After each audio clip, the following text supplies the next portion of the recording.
الحمدللہ رب العالمین والصلاة والسلام علی سید الانبیاء والمرسلین اما بعد فاعوذ باللہ من الشیطان الرجیم بسم اللہ الرحمن الرحیم۔ الحمدللہ ارادہ تو یہی تھا کہ آج صرف کویسچن لیے جائیں اور ان کے آنسرز ہوں، لیکن بہرحال قرآن کا فیض جو ہے وہ لگاتار جاری و ساری رہنا چاہیے۔ تو سورہ بقرہ کی 261، 262 اور 263 یہ 3 آیات پر تھوڑا سا درس قرآن انشاءاللہ کریں گے، اور پھر اس کے بعد ہم سوال جواب کی طرف آئیں گے۔ اللہ تعالیٰ ارشاد فرماتا ہے کہ مثل الذین ينفقون اموالهم فی سبیل اللہ، ان لوگوں کی مثال جو خرچ کرتے ہیں اپنے مالوں کو اللہ تبارک و تعالی کے راستے میں، کمثل حبۃ، ایک ایسے دانے کی مثل ہے، انبتت 7 سنابل، کہ جس نے 7 بالیاں اگائیں۔ کبھی آپ نے گندم کا دیکھا ہو نا، وہ جو اوپر جس میں گندم لگی ہوتی ہے اس کو بالی کہتے ہیں۔ ایک شاخ سی ہوتی ہے، اس میں پھر بہت ساری شاخیں نکلی ہوتی ہیں، ان کے اندر کور کے اندر دانہ ہوتا ہے، اس کو بالی کہتے ہیں۔ تو اللہ تعالیٰ فرماتا ہے کہ یہ جو اپنے مالوں کو خرچ کرتے ہیں، ان مالوں کی مثال ایک ایسے دانے کی ہے جس نے 7 بالیاں اگائیں، فی کل سنبلۃ 100 حبۃ، پھر ہر بالی میں 100 دانے ہوں۔ تو 100 کو 7 سے ضرب دیں تو 700۔ گویا کہ اگر ہم 1 درہم خرچ کرتے ہیں، 1 روپیہ خرچ کرتے ہیں، 1 ڈالر، 1 پاؤنڈ، 1 دینار، 1 درہم، 1 ریال، 1 روپیہ، تو ہمیں 70 کا ثواب ملتا ہے۔ اب اس کو 70 سے ملٹیپلائی کر کے آپ حساب کر لیں۔ لیکن یہیں پر بس نہیں ہے، واللہ یضاعف لمن یشاء، اور اللہ تبارک و تعالی بڑھا دیتا ہے جس کے لیے چاہتا ہے۔ اس کا مطلب ہے کہ جیسے جیسے اخلاص زیادہ ہے اور بھی ہوگا۔ واللہ واسع علیم، اور اللہ تعالیٰ وسعت والا علم رکھنے والا ہے۔ پہلے ہم یہاں تک کلام کر لیتے ہیں، پھر آگے آئیں گے۔ اب خرچ کرنا، اپنے مالوں کو خرچ کرنا، پہلی بات یاد رکھیے کہ مال صرف اور صرف حلال خرچ کریں گے تو ثواب ملے گا، حرام مال کے خرچ کا کوئی ثواب نہیں ہوتا۔ بلکہ علماء نے ارشاد فرمایا کہ جو مال حرام قطعی ہو، حرام قطعی کا مطلب یہ ہے کہ جس کا حرام ہونا قرآن کی واضح آیت سے ثابت ہو یا واضح حدیثوں سے ثابت ہے، جیسے سود ہے، چوری ہے، ڈاکہ ہے، رشوت ہے، اسی طرح کسی کا مال چھین لینا ہے، غصب کر لینا اس کو کہتے ہیں۔ ان میں سے اگر ہم خرچ کرتے ہیں، کوئی شخص خرچ کرتا ہے اور جیسے یا شراب سیل کرتا ہے، جیسے اب شراب کی آمدنی حرام ہے بالکل، تو اب ایسا شخص جیسے ہی اللہ کی رضا کی خاطر اس پیسے کو خرچ کرے گا، اتنی بڑی بے ادبی کا مرتکب ہوگا کہ وہ فرماتے ہیں کہ دائرہ اسلام سے باہر ہو جائے گا۔ یہ بالکل ایسا ہے جیسے کسی بادشاہ یا کسی بڑے MNA MP یا پرائم منسٹر کے پاس آپ ایک تحفہ لے کر جائیں، اوپر سے تو بہت خوبصورت آپ نے پیکنگ کی ہو، لیکن اندر گندگی بھری ہو، غلاظت، نالی کی غلاظت ڈال کے لے جائیں کہ جب وہ کھولیں تو اچانک یہ گندگی، تو پھر آپ کو انعام ملے گا یا سزا ملے گی۔ تو بس یہ ہوتا ہے صورتحال کہ جب اللہ کی بارگاہ میں حرام سے صدقہ کرنے کی کوشش کی جائے تو اللہ تعالیٰ کی بارگاہ میں اتنی بڑی بے ادبی ہے کہ ایمان بھی گیا اور نکاح بھی بریک ہو جاتا ہے، پھر ہمیں تجدید ایمان اور تجدید نکاح کرنا پڑے گا۔ تو اب یہ بہت سے لوگ ہوتے ہیں دوسروں کے مال دبائے ہوئے ہیں، سود پہ پیسے لیے ہوئے ہیں یعنی سود کھاتے ہیں اپنے پیسے پر، اور اس میں سے وہ اخراجات کر رہے ہوتے ہیں اور دل کو مطمئن کر رہے ہوتے ہیں کہ جی بیوہ کو بھی دے دیا، لڑکیوں کی شادی کر دی، مدرسے بنا دیے، مسجدیں بنا دیں۔ ارے بھائی آپ کس پیسے سے کر رہے ہیں یہ ذرا دیکھیں۔ تو لہٰذا مقدار کو نہ دیکھیں، اللہ تبارک و تعالیٰ اخلاص کو دیکھتا ہے۔ حلال سے کریں چاہے تھوڑا ہی کیوں نہ ہو۔ پھر فی سبیل اللہ کے لفظ ہے کہ اللہ کے راستے میں، اللہ کے راستے سے مراد یہ ہے کہ جس میں جہاں پر خرچ کرنے کی شریعت نے اجازت دی ہو یا باقاعدہ حکم دیا ہو۔ مثال کے طور پہ غربا کو دینا، آل رسول کی مدد کرنا، مساجد میں لگانا، مدارس کی امداد کرنا، ایسے قریبی رشتہ دار جو آپ کے ہیں زیادہ حق رکھتے ہیں انہیں دینا، پڑوسیوں کو دینا، یہ سب اللہ کے راستے میں، یعنی اللہ کی رضا کی خاطر ان مقامات پہ خرچ کرنا کہ جہاں پہ خرچ کرنے کا حکم ہے یا خرچ کرنے کی ترغیب دی گئی ہے۔ اس کا مطلب یہ ہوا کہ فضول اگر آپ نے مال کو خرچ کیا اور ارادہ کر رہے ہیں کہ اللہ مجھے ثواب دے دے گا، ایسے ثواب حاصل نہیں ہوگا۔ بہت سے لوگ ہوتے ہیں جو اپنے مال کی وصیت غلط کاموں کے لیے کر جاتے ہیں اور سمجھتے ہیں کہ وہ خدمت ہو رہی ہے، کوئی خدمت نہیں ہوتی۔ اس طرح الٹی سیدھے مقامات پہ خرچ نہیں کرنا چاہیے۔ مال کے خرچ کرنے کا بھی ایک علم حاصل کرنا چاہیے۔ جیسے میں اکثر سمجھاتا ہوں کہ ایک انویسٹمنٹ ہوتی ہے، آپ ایک کاروبار میں لگائیں تو آپ کو فرض کر لیں 1,00,000 روپے نفع ہے، دوسرے کاروبار میں لگائیں تو 50 لاکھ روپے نفع ہے۔ میرے خیال میں آپ اسی میں لگانا پسند کریں گے جہاں 50 لاکھ آپ کو نفع ہو رہا ہوگا۔ بے وقوفی ہوگا وہ جو یہ کہے کہ 50 لاکھ والے میں بھی کر لیتا ہوں لیکن اس میں بھی کرتا ہوں، بھئی کیوں ضائع کر رہے ہیں آپ؟ ایسے ہی بہت سارے مقامات ایسے ہوتے ہیں کہ جہاں پر ہم اپنے صدقات کو دیتے ہیں اور اموال کو دیتے ہیں۔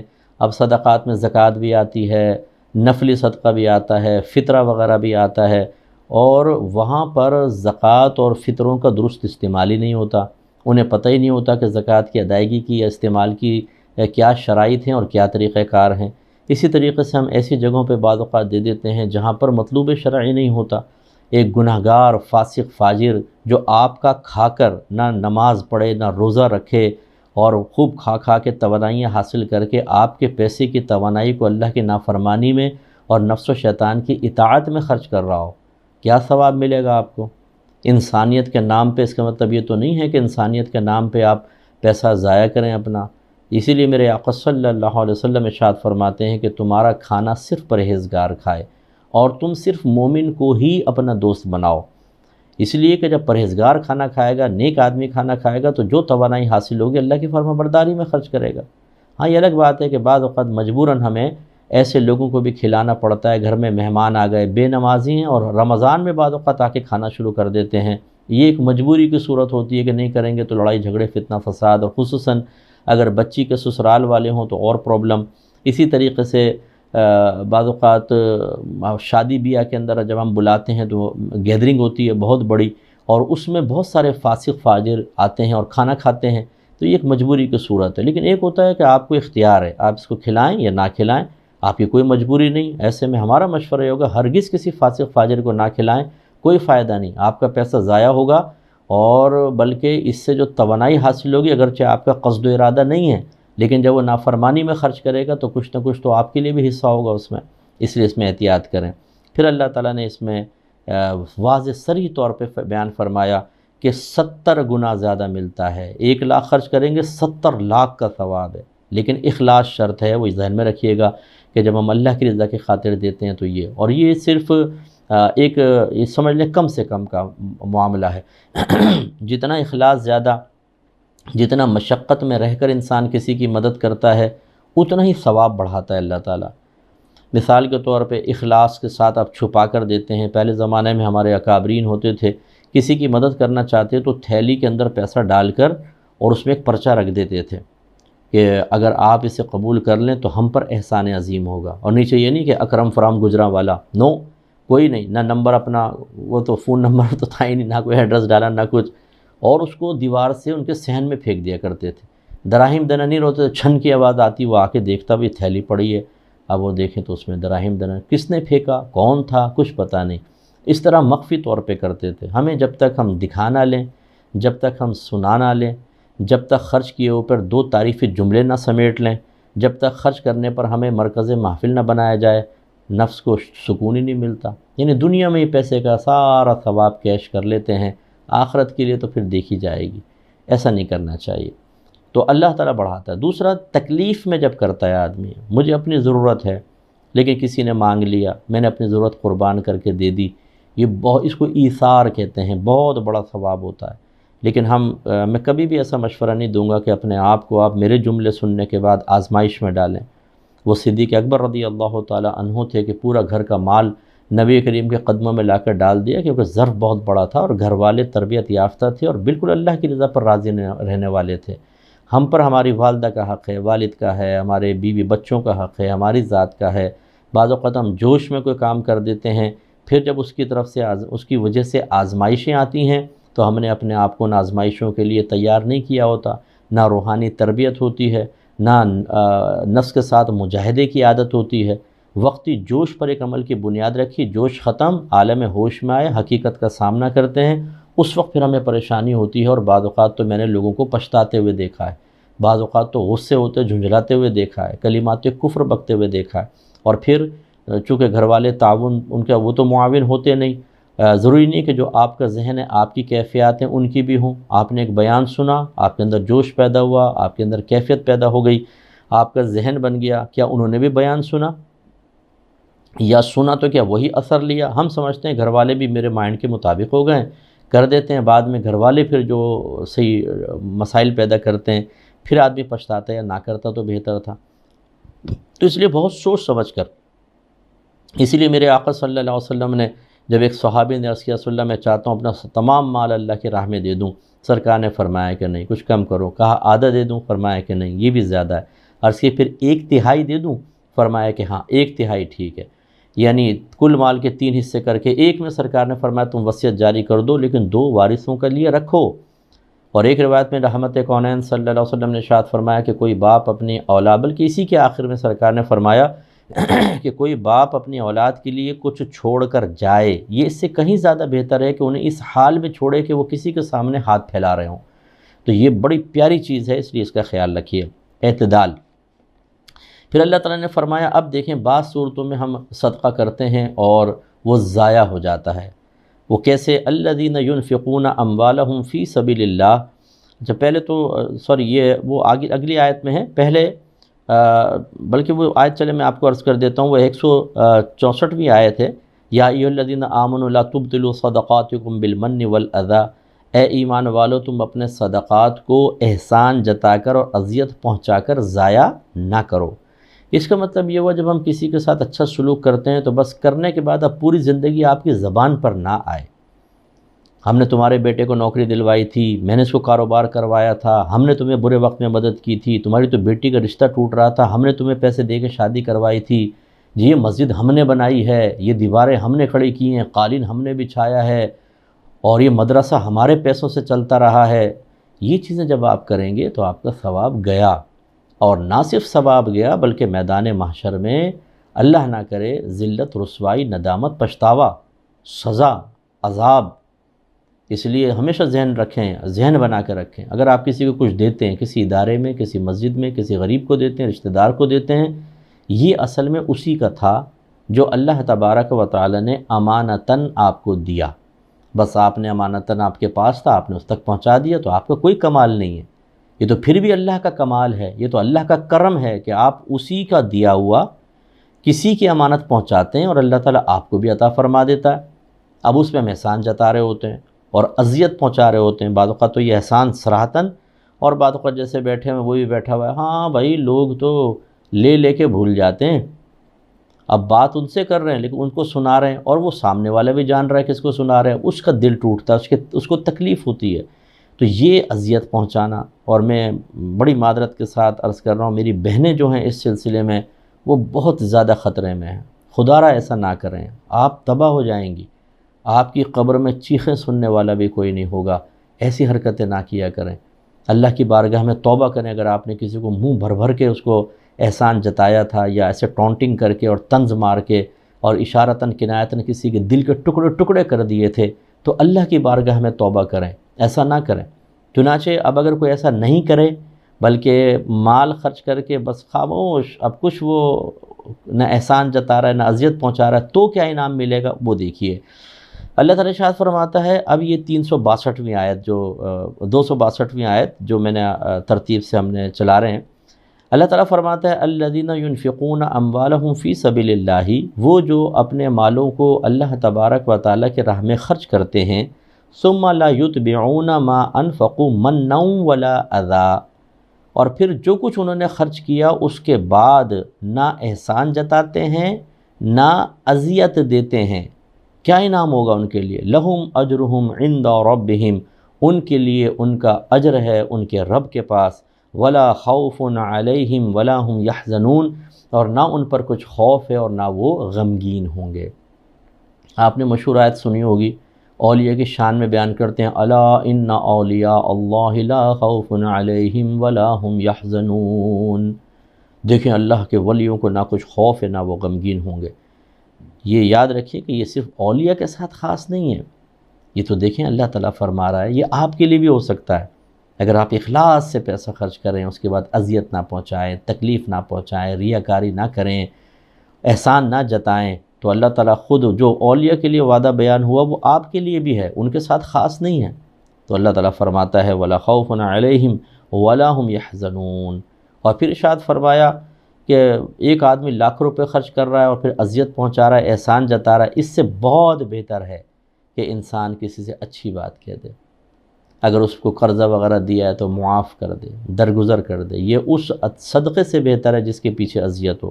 اللہ تعالیٰ فرماتے ہیں قول معروف، اچھی بات، و مغفرتن، اور درگزر کرنا، معاف کر دینا، خیر من صدقتن، ایسے صدقے سے بہتر ہے، یتبعها اذا، کہ جس کے بعد اذیت پہنچانا ہو۔ واللہ غنی حلیم، اور اللہ تبارک و تعالیٰ بے نیاز ہے، حلم والا ہے۔ دو اشارے کر دیے، اللہ بے نیاز، یہ صدقہ اللہ کے لیے نہیں ہے بھائی، کوئی اللہ کو فائدہ نہیں پہنچتا، آپ ہی کو فائدہ پہنچے گا، غریب کو فائدہ پہنچے گا، وہ بے نیاز ہے۔ اور حلم والا ہے، حلم کہتے ہیں حلیم اگر ہم انسان کے لیے استعمال کریں جو برداشت کرتا ہو، فوری انتقام نہ لینے والا، تو اللہ تعالیٰ مہلت دیتا ہے، فوری انتقام نہیں لیتا۔ تو خلاصہ کلام یہ ہوا کہ اب اگر ہم چاہتے ہیں کہ ہم آخرت کے لیے بہت کچھ جمع کریں تو نمبر 1 رزق حلال کی پہچان پیدا کریں۔ اس کے لیے میری کتاب قرب الہی پڑھیں، یہ چیپٹر رزق حلال حرام کا بہترین چیپٹر ہے، بہت آپ کو معلومات حاصل ہوگی۔ رزق حلال، اس کے بعد پھر اللہ کے راستوں میں خرچ کریں جو واقعی اللہ کی رضا والے ہیں۔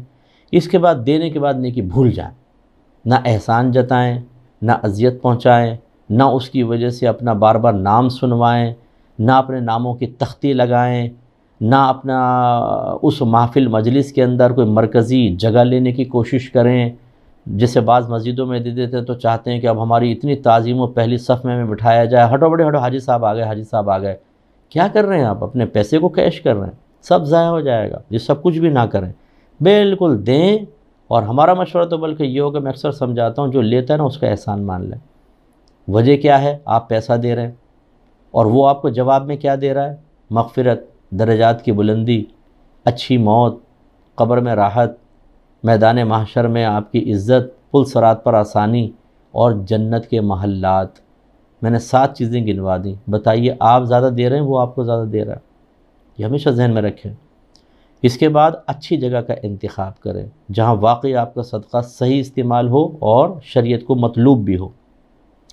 پھر اس کے بعد اگر 2 مقامات اچھے ہیں تو ان میں دیکھیں آپ کے لیے ثواب جاریہ کس میں بڑا ہے، وہاں دیں، ورنہ آپ مرنے کے بعد پچھتائیں گے۔ ایک آدمی کو آپ نے لاکھوں کو کھلا پلا دیا، کھائیں گے، ڈکارے ماریں گے، ختم، ہضم ہوا، ختم، آپ کا ثواب گیا۔ ایک ہے آپ نے کوئی مسجد بنا دی، اور جیسے میں اکثر ترغیب دیتا ہوں، عالم بنائیں، مفتی بنائیں، عالمہ بنائیں، مفتیہ بنائیں۔ اب اللہ کا بڑا کرم ہے، میں تو بڑا خوددار رہا ہوں، میں نے کسی کی امداد لے کر نہیں پڑھا ہے، بڑی خودداری کے ساتھ پڑھا ہے۔ لیکن اسی طریقے سے علماء، اب دیکھیں میں ٹی وی پہ آتا ہوں، 18 سال احکام شریعت پروگرام کو ہو گئے، ہر وقت سوال جواب کا سلسلہ چلتا ہے، کتابیں میں لکھتا ہوں، فتوے میں لکھتا ہوں، نصیحتیں میں کرتا ہوں، میں اور عالم اور مفتی تیار کر رہا ہوں، ہزاروں کے قریب میرے شاگرد ہیں، لاکھوں لوگ، اور اگر میں کروڑوں بھی کہوں تو تعجب نہیں ہے۔ کراچی کی آبادی 3 کروڑ کے قریب ہے، 22 کروڑ کی آبادی تو پاکستان میں ہے، کتنے میرا پروگرام دیکھتے ہوں گے؟ تو کتنے لوگ اس میں عمل کرتے ہوں گے، کتنے نمازی بنے ہوں گے، کتنے پرہیزگار، کتنوں نے رزق حلال کمانا شروع کیا ہوگا، حرام چھوڑا ہوگا، کتنوں نے گناہ چھوڑے ہوں گے۔ یہ صرف تحدیث نعمت کے طور پہ آپ کو سمجھا رہا ہوں کہ اگر ایک عالم کو ہم سپورٹ کرتے ہیں کتنا زبردست ثواب ہوتا ہے، جتنے وہ آگے کام کرتا رہے گا آپ کے لیے ثواب جاری ہے۔ اور پھر یہ جیسے وہ بعض اوقات یہ ملٹی نیشنل کمپنیاں ہوتی ہیں نا کہ آپ ہمارے ممبر بنیں، پھر 10 ممبر اور بنائیں گے آپ کو اور ثواب ملے گا، کمیشن ملے گا، پھر 20 ممبر بنائیں گے اور کمیشن ملے گا۔ تو وہ تو پتہ نہیں دھوکہ دیں یا کچھ بھی کریں، جائز ناجائز سب چل رہا ہوتا ہے، لیکن اس میں کوئی دھوکہ نہیں۔ آپ ایک عالم تیار کرتے ہیں، وہ آگے 500 عالم تیار کرتا ہے، ایک کا ثواب بھی آپ کو، 500 کا بھی آپ کو، پھر وہ آگے ہر ایک کوئی 100، کوئی 200، کوئی 300، کوئی 400، سب کا ثواب آپ کو ملے گا۔ اتنا ثواب ہے، کچھ انتہا نہیں۔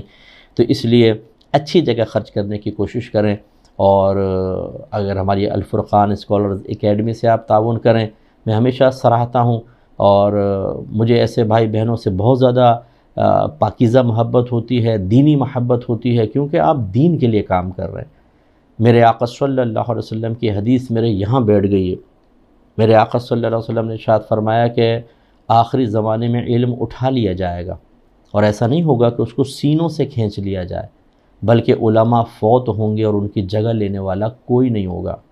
تو لوگ جاہلوں کو اپنا رہنما بنا لیں گے اور ان سے مسائل دریافت کریں گے، اور وہ جاہل غلط مسئلہ بتا کر غلط فتویٰ دے کر خود بھی گمراہ ہوگا اور انہیں بھی گمراہ کرے گا۔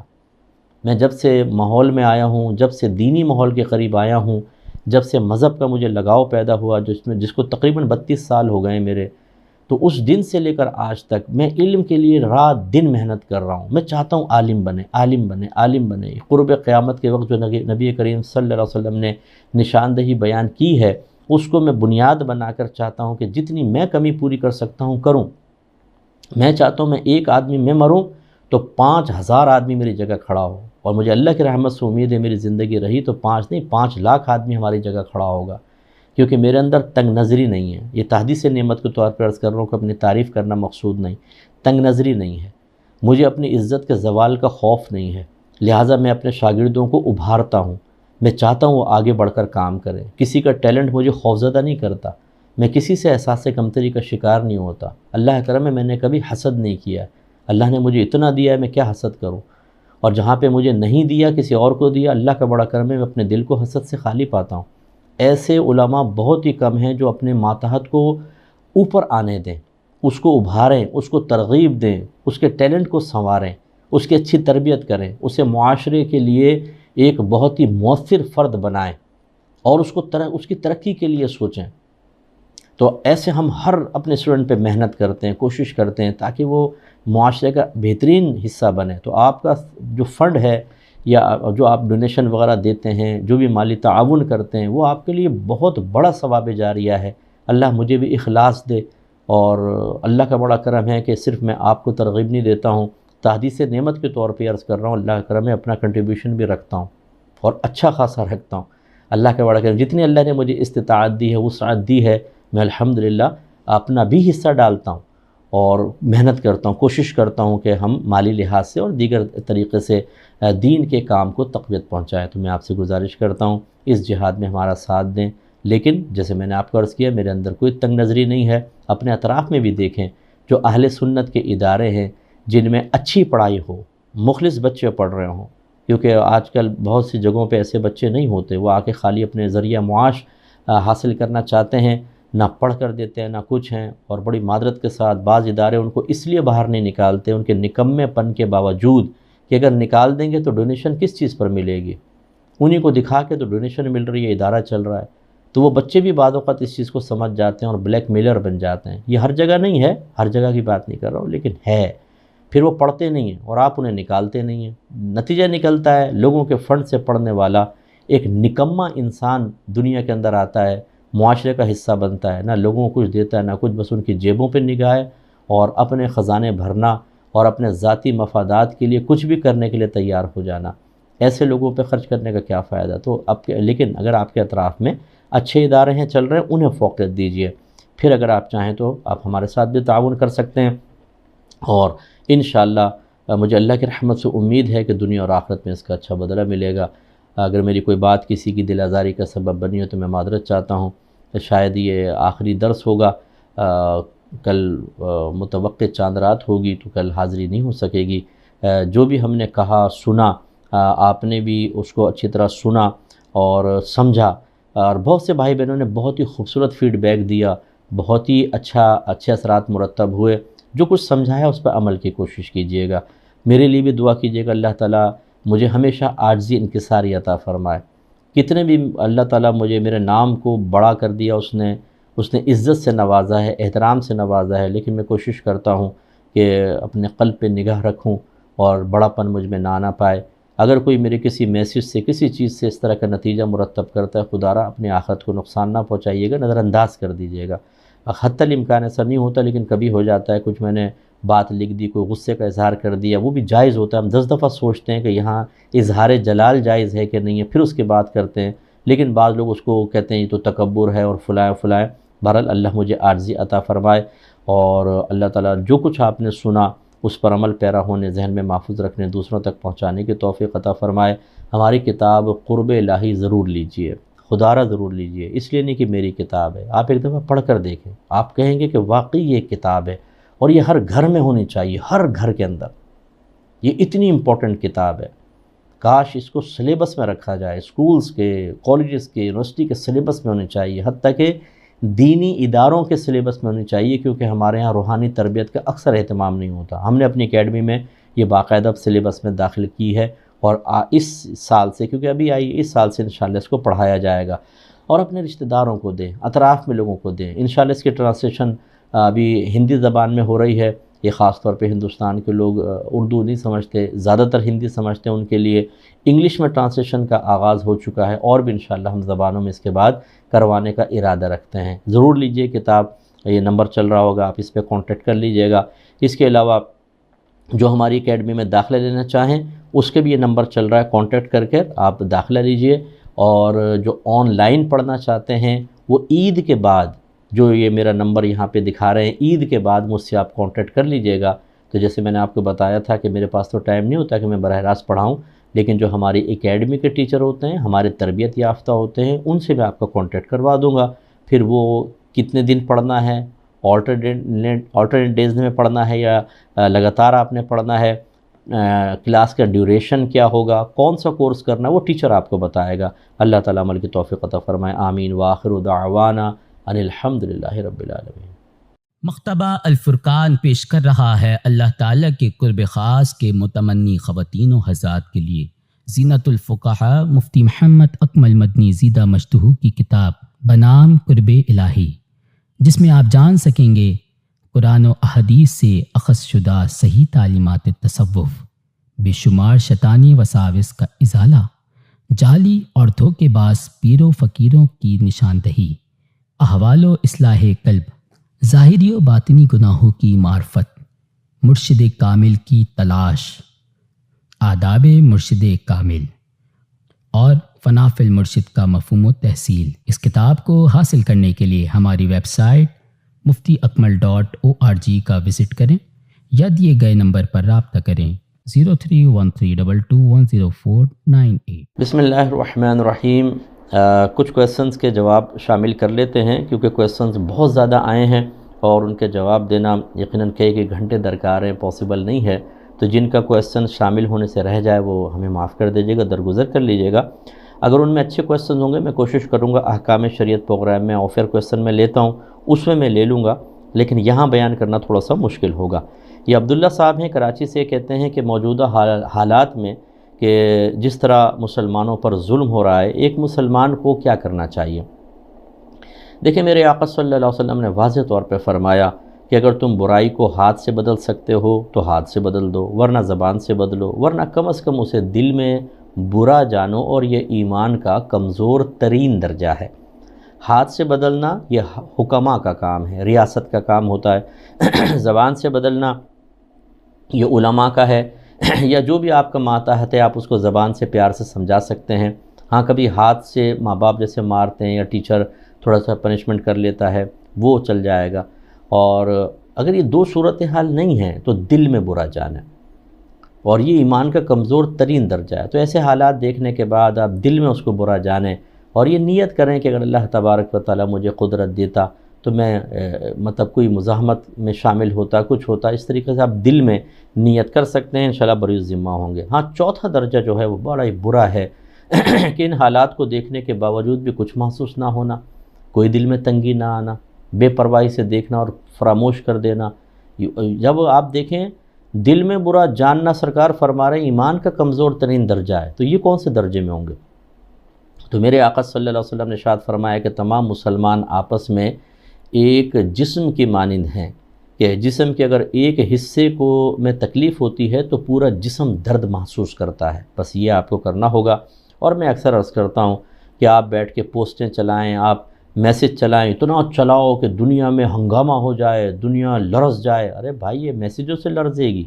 میں اپنے نوجوانوں سے خاص طور پہ گزارش کرتا ہوں کہ جدید دور کے چیلنجز کا سامنا کرنے کے لیے آپ اپنے وقت کو بچائیں سب سے پہلے۔ یا آپ ٹک ٹاک پر بیٹھ گئے اور فیس بک پر بیٹھ گئے، یوٹیوب پہ اپنا وقت ضائع کر رہے ہیں۔ ہاں، پازیٹیو اگر آپ چیز حاصل کر رہے ہیں تو ایک الگ بات ہے، اس کی بات نہیں کر رہا ہوں، جو ضائع کر رہے ہیں ان کی بات کر رہا ہوں۔ وقت بچا کر پھر اسے ایسے کاموں میں استعمال کریں جس میں آپ کے دین کا اور آپ کے ملک کا فائدہ ہو۔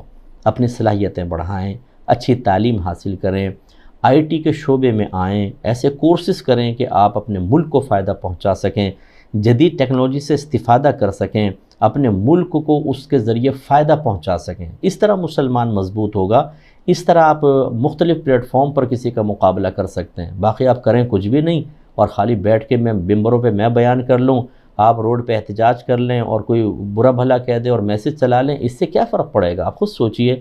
مطلب سمجھداری کا ہمیں مظاہرہ کرنا چاہیے۔ دوسرا کویسچن یہ ارحان رضا صاحب نے نیپال سے کیا ہے، کہتے ہیں کہ چہرہ دھوتے ہوئے اگر صابن آنکھ میں چلا جائے تو کیا روزہ ٹوٹ جاتا ہے؟ تو اس سے نہیں ٹوٹتا۔ دیکھیں مسئلہ یہ ہوتا ہے کہ اللہ تعالیٰ نے ایک انسان کی فطرت ایسی بنائی، خصوصاً آنکھ کی، کہ جیسی اس میں غیر مانوس چیز آتی ہے یہ فوراً اس کو باہر دھکیلتی ہے۔ جب ہم آئی ڈراپ ڈالتے ہیں وہ بہت ہی تھن ہوتا ہے، اس کو ڈال کے بھی آنکھ بند کر کے رکھتے ہیں تو وہ اترتا ہے، ورنہ باقی تنکا چلا جائے، مرچ چلی جائے، صابن چلا جائے، فوراً آپ نے دیکھا پانی تیزی سے آنکھ چھوڑتی ہے اور وہ چیز باہر نکل آتی ہے۔ لہٰذا اس سے روزے پر کوئی فرق نہیں پڑے گا، لیکن احتیاط بہرحال پھر بھی ہمیں کرنی چاہیے۔ یہ کہتے ہیں کہ اگر میں عالم بننا چاہتا ہوں تو کیا دنیاوی تعلیم چھوڑ دینی چاہیے؟ اگر نہیں تو دونوں کو ساتھ کیسے مینیج کریں؟ اور آپ کے خیال میں سنڈے اسٹوڈنٹس زیادہ قابل عالم بنتے ہیں یا ریگولر جو پڑھتے ہیں 4-5 گھنٹے والے وہ بنتے ہیں؟ دیکھیں پہلی بات تو یہ کہ ہم اکثر یہ مشورہ دیتے ہیں کہ عالم بننا چاہیں، مفتی بننا چاہیں، جوش پر کبھی اس کی بنیاد نہ رکھیں۔ کسی کی نے ترغیب دی آپ فوراً میدان عمل میں کود گئے، ایسا بالکل نہ کریں۔ یہ تھوڑا سا مضمون ہارڈ ہوتے ہیں، دنیاوی تعلیم سے تھوڑے سے مشکل ہوتے ہیں، اس لیے پہلے ہمیشہ اللہ تعالیٰ اس کے رسول کی تعلیم کو سامنے رکھیں کہ اللہ چاہتا ہے کہ آپ علم حاصل کریں، آپ کے نبی چاہتے ہیں علم میں اضافہ ہو، اس کا آپ کو آخرت میں بہت بڑا فائدہ ہوگا۔ دین اسلام کو علماء کی پڑھے لکھے علماء کی شدید ضرورت ہے، آپ کے لیے بہت بڑا ثواب جاریہ ہے۔ یہ چیز ذہن میں لائیں، اچھی طرح سوچیں۔ اب طبیعت مائل ہو تو اگلا اسٹیپ اٹھائیں۔ یہ دوست ایڈمیشن لے رہا ہے، چلو میں بھی لے لیتا ہوں۔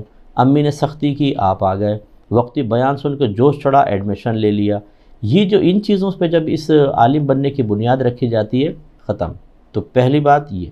دوسری یہ کہ ہم دوسرا مشورہ دیتے ہیں کہ اگر آپ دنیاوی اسٹڈی جاری رکھے ہوئے ہیں، بہتر ہے پہلے اس کو کمپلیٹ کر لیں تاکہ یکسوئی سے آپ اس طرف آئیں۔ میں نہیں کہوں گا اس کو چھوڑیں، وہ بھی کمپلیٹ کریں، وہ دنیاوی لحاظ سے بھی بہت ضروری ہوتی ہے۔ آپ اس طرف آئیں اور پھر آنے کے بعد یکسوئی سے پڑھیں۔ ہاں بعض ایسے ہیں ہمارے ہاں تقریباً اکیڈمی میں 98% سٹی کا بچہ ہے اور ویل ایجوکیٹڈ ہیں، اور ایسے ہی ہیں کہ دنیاوی پڑھ رہے ہیں اور دینی تعلیم بھی حاصل کر رہے ہیں۔ کچھ اس میں ہمارا ٹیچنگ میتھڈ بھی ہوتا ہے اور کچھ پھر بچوں کے اپنی ذاتی محنت بھی ہوتی ہے کہ مینیج کر لیتے ہیں، لیکن اکثر یہ دیکھا ہے کہ تھوڑا سا برڈن بڑھ جاتا ہے، تو بہتر یہ ہے کہ آپ اس طریقے سے کر لیں کہ دنیاوی تعلیم کمپلیٹ کر لیں، پھر اس کے بعد دینی تعلیم کی طرف یکسوئی سے آئیں اور اس کو اچھے انداز سے پڑھیں۔ ویسے جو ہمارا جیسے درس نظامی ہے، ہم نے تنظیم المدارس سے الحاق کیا ہوا ایک بورڈ ہے جس کے تحت ایگزام ہوتے ہیں اور آخر میں ایم اے کی ایکویلنٹ آپ کو ڈگری ملتی ہے، جس پہ آپ direct M Phil P H D کر سکتے ہیں۔ اب تو غالباً ایم فل کی قید ہٹا دی، ڈائریکٹ آپ پی ایچ ڈی کر سکیں گے، تو یہ ساتھ آپ بورڈ کے ایگزام دے لیتے ہیں۔ لیکن دنیاوی تعلیم بہت ضروری ہے۔ میرے اپنے بچے ماشاءاللہ اے لیولز کر رہے ہیں، اس سال ایگزام تھے وہ کینسل ہوئے ہیں، شاید آگے چلے گئے، لیکن ساتھ عالم کورس بھی کر رہے ہیں، پڑھ بھی رہے ہیں ماشاءاللہ، عالم بن رہے ہیں اور دنیاوی تعلیم بھی حاصل کر رہے ہیں، اور دونوں چیزیں مینیج وہ کر لیتے ہیں، آپ بھی کر سکتے ہیں۔ یہ کہتے ہیں کہ ٹیلی فون پر نکاح جائز ہے، اور اگر جائز ہے تو طریقہ بتا دیں۔ دیکھیں ہم تو اس کو منع کرتے ہیں، لیکن بعض علماء جیسے مفتی منیر الرحمان صاحب کا ایک فتویٰ میری نگاہ سے گزرا کہ اگر ویڈیو چیٹ ہو رہی ہو تو اس پر آپ نکاح کر سکتے ہیں، وہ یہ فتویٰ دے رہے ہیں، لیکن ہم اس کو ذرا احتیاطاً منع کرتے ہیں کیونکہ اس میں چیٹنگ بہت زیادہ ہوتی ہے۔ ہر ایک تو کوئی پازیٹیو نکاح نہیں کر رہا ہوتا، بعض اوقات اس میں چیٹنگ ہوتی ہے اور بعد میں مسائل پیدا ہو سکتے ہیں۔ اس لیے وہی طریقہ جو سنت کے مطابق ہے کہ لڑکا لڑکی ایک مجلس میں موجود ہوں، گواہ بھی ہوں، اور یا پھر لڑکی کا وکیل یہاں پر ہو اور لڑکا ہو، یا لڑکے کا وکیل یہاں اور لڑکی ہو اور دو گواہ ہوں، جہاں ایجاب و قبول ہو وہاں پر ایک سب گیدرنگ میں جمع ہوں۔ اب اگر آپ ٹیلی فون پہ نکاح کرنا چاہتے ہیں تو یوں کر سکتے ہیں، جیسے لڑکا یو کے میں ہے، لڑکی پاکستان میں ہے، تو لڑکا فون پر کسی کو اپنا وکیل بنا دے کہ میں آپ کو اختیار دیتا ہوں کہ آپ فلانا بنت فلاں، لڑکی کا نام، اس کے والد کا نام، اس کے ساتھ میرا نکاح اتنے حق مہر کے بدلے میں کر دیں۔ اب یہ ہو گئے وکیل، اب یہ یہاں پر لڑکی بیٹھی ہے، 2 گواہ ہیں، یہ ان کے سامنے کہیں کہ بھئی میں اپنے موکل کا نکاح آپ کے ساتھ اتنے حق مہر کے عوض میں کرتا ہوں، آپ نے قبول کیا؟ لڑکی کہتی ہے میں نے قبول کیا۔ یہی ادھر ہو سکتا ہے کہ لڑکی وہاں کسی کو وکیل بنا دے اور وکیل لڑکے کے پاس 2 گواہوں کی موجودگی میں اقرار کروا لے، تو یہ نکاح ہوگا، اور اس میں ڈاؤٹ بالکل نہیں ہوگا، خطرہ نہیں ہے اس میں، اس طرح کریں زیادہ بیسٹ ہے۔ ایک انہوں نے کہا کہ خاتون عالمات سوشل میڈیا پر چینل کے ذریعے سے تبلیغ دین کر سکتی ہیں؟ دیکھیں ہمارا مشورہ تو یہی ہوگا کہ حتی الامکان آپ مطلب اپنے اطراف میں کریں، اتنی عورتیں ہیں ان میں کام کریں، لیکن بہرحال اگر کوئی بہن بہت ہی مؤثر انداز میں تبلیغ دین کر سکتی ہے، اپنے آپ کو حتی الامکان کورڈ کر کے، اس میں ہنسی مذاق چھچورا پن نہ ہو اور شستہ چیز بیان کرے، نقاب باقاعدہ ہو، تو وہ کر سکتی ہیں تبلیغ دین۔ اس وقت بہت سی چیزوں کی ضرورت ہے جو میں یہاں بیان نہیں کر سکتا ہوں، بعض اوقات ایسی چیزیں ہوتی ہیں جن کو آپ پبلکلی ذکر نہیں کر سکتے، لیکن بہت ہی ضروری ہے کہ ہماری باپردہ خواتین آ کر لوگوں کو دین سکھائیں، عورتوں کو سکھائیں، بہت ہی ضروری ہے۔ اس لیے اگر کوئی بہن آتی ہیں اپنے آپ کو بالکل کور کر کے، تو اس کی گنجائش فی زمانہ نکلے گی۔ ایک یہ کہتے ہیں کہ 5 سے 12 سال تک کے بچوں کی تربیت میں انہیں کیا سکھایا جاتا ہے، یہ بتائیں۔ دیکھیں مسئلہ یہ ہوتا ہے کہ بچوں کی اخلاقی تربیت 5 سے لے کر آپ نے 12 سال تک کا کہا، اخلاقی تربیت ہے، جھوٹ نہیں، سچ بولیں اور بدتمیزی نہ کریں، اٹھنے بیٹھنے کے آداب، کھانا پینا وغیرہ۔ اس کے علاوہ عقائد، ضروری عقائد سارے آنے چاہیے، اللہ تعالیٰ کی ذات، صفات، آسمانی کتابیں، نبی، رسول، نبوت، رسالت، جنت، دوزخ، جن، فرشتے، تقدیر، آخرت۔ یہ اسٹیپ وائز 5 سال سے 12 سال کے درمیان آہستہ آہستہ سمجھاتے رہیں، پہلے تھوڑے تھوڑے مسئلے، پھر زیادہ ترقی کرتے کرتے 12ویں سال تک آنا چاہیے۔ اس کے علاوہ پھر احکام شرعیہ عملیہ، نبی کریم صلی اللہ علیہ وسلم نے فرمایا بچہ 10 برس کا ہو جائے تو نماز، 7 برس کا ہو جائے تو نماز کا حکم دو، 10 برس کا ہو جائے تو مار کر نماز پڑھاؤ۔ تو 5 سے 7 تک تو نرمی اور سب کچھ وہ، لیکن 7 سال کا جب ہو جائے، یعنی پورے 8ویں میں داخل ہو جائے، تو اب نماز کا باقاعدہ حکم۔ تو اس کا مطلب ہے اس سے پہلے نماز کا سارا طریقہ، طہارت وغیرہ آنی چاہیے۔ ہمارا مشورہ یہ ہوگا کہ ہر ایک اس طرح تربیت کر نہیں پاتا ہے، اگر آپ کو کوئی اچھے ٹیچر مل جاتے ہیں، ان کے ذریعے بچوں کو آن لائن پڑھوائیں اور وہ باقاعدہ پڑھائیں۔ اگر آپ چاہیں تو ہمارے الفرقان اسکالرز اکیڈمی سے رجوع کر سکتے ہیں، ہم آپ کو ٹیچر کا انتظام کروا دیں گے، بچوں کو آن لائن پڑھائیں، بہت اچھا ہے کہ بچوں کی تربیت ہو جائے۔ آخری وصیہ لے لیتے ہیں، یہ ناہدہ ناظر اخون ہیں، یہ کہتی ہیں کہ میں کشمیر سے ہوں اور میرا یہ سوال ہے کہ میں اپنا ایمان کیسے مضبوط کروں، میرا دل ہمیشہ تنگ رہتا ہے چھوٹی چھوٹی باتوں پہ۔ تو بہن سسٹر، یہ مختصر وقت میں تو میں پوری بات نہیں بیان کر سکتا اس کا، لیکن میں آپ کو صرف مشورہ دوں گا یہاں پر کہ آپ ہماری کتاب قرب الہی خریدیے۔ یہ میں اسی لیے آپ کو کہہ رہا ہوں، تو آپ پڑھ کر دیکھیں آپ کی جو کیفیات ہیں، قبض کی کیفیت ہے، شیطان کا غلبہ، نفس کا غلبہ، نیکی کرنے کے باوجود لذت کا حاصل نہ ہونا اور روحانیت کا حاصل نہ ہونا، آخرت کے بارے میں خیال ہی نہ آنا، فکر نہ ہونا، گناہ کر کے بالکل بے پرواہ والی زندگی گزارنا، یہ سب چیزیں ختم ہوں گی۔ بہترین روحانی ترقی، گناہ کا احساس، توبہ کا طریقہ، اس میں سب لکھا ہے، پھر قلبی احوال، اور پھر جو وساوس سے شیطانی آ سکتے ہیں، جو غلط باتیں معروف ہیں، چاہے وہ تصوف کی سطحی قسم کی کتابوں کے اندر تھیں جن کو بنیاد بنا کے لوگ سمجھتے ہیں یہ ہوگا تو اللہ کا قرب حاصل ہوگا، ورنہ نہیں، ان تمام غلط فہمیوں کا ازالہ بھی کیا گیا ہے۔ وہ یہ کتاب آپ پڑھیں، ضرور منگوائیں، قرب الہی بیسٹ بک ہے۔ اللہ تعالیٰ عمل کی توفیق عطا فرمائے۔ وآخر دعوانا ان الحمد للہ رب العالمین۔